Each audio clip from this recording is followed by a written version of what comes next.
Forex trading حلال یا حرام؟ مطمئن جواب نہیں مل رہا. مطمئن جواب یہ ہے کہ جس کو مطمئن جواب نہ ملے وہ یہ کام نہ کرے. ہاں، جامعہ ترمذی میں حدیث ہے، جو چیز تمہیں شک میں ڈال دے اسے چھوڑ دو. سیدھی سی بات ہے. اور صحیح مسلم میں حدیث ہے، گناہ وہ جو تیرے دل میں کھٹکے اور تو اس بات سے آر محسوس کرے کہ لوگوں کو معلوم چل جائے گا، تو جب بے سکونی ہو اس سے پیچھے ہٹ جائے. باقی حلال اور حرام کاروبار کے اعتبار سے 4 جو رولز ہیں وہ میں نے بتا دیے.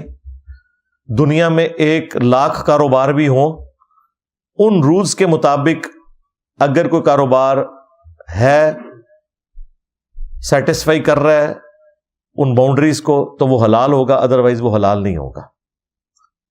یعنی پروڈکٹ حلال ہونی چاہیے جس کا آپ کاروبار کر رہے ہیں. حرام پروڈکٹ کا کاروبار نہیں ہو سکتا. کوئی شراب بیچنا شروع کر دے تو اسے کون حلال کہے گا؟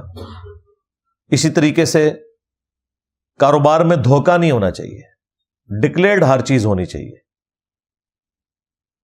اسی طریقے سے اس میں سود نہیں ہونا چاہیے، پیسے کے بدلے پیسہ نہ ہو بلکہ کاروبار کے ساتھ ہو. اور کاروبار میں بھی جو آپ انکم کمائیں گے اس کی پرسنٹیج ہوگی، نہ کہ یہ کہ میں نے اتنی انویسٹمنٹ کی ہوئی ہے، اس کی انویسٹمنٹ کی مجھے اتنی پرسنٹیج منافع دیا جائے اگرچہ آپ کو نقصان ہی ہو جائے. نہیں، یہ نہیں. اور اس کے بعد چوتھی چیز، جوئے والا کوئی معاملہ نہیں ہونا چاہیے. باقی جتنے بھی کاروبار ہیں وہ آپ ہم سے بہتر سمجھتے ہیں کہ اس کاروبار میں کہاں پہ دھوکہ ہوا ہے، کہاں پہ جوا انوالو ہے، کہاں پہ سود انوالو ہے، اور یہ پروڈکٹ حلال بھی ہے کہ نہیں.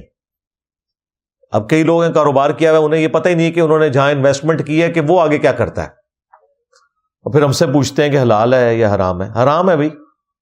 آپ کو یہ پتا ہونا چاہیے کہ آپ نے جہاں انویسٹمنٹ کی ہے کہ وہ کام کیا کر رہا ہے.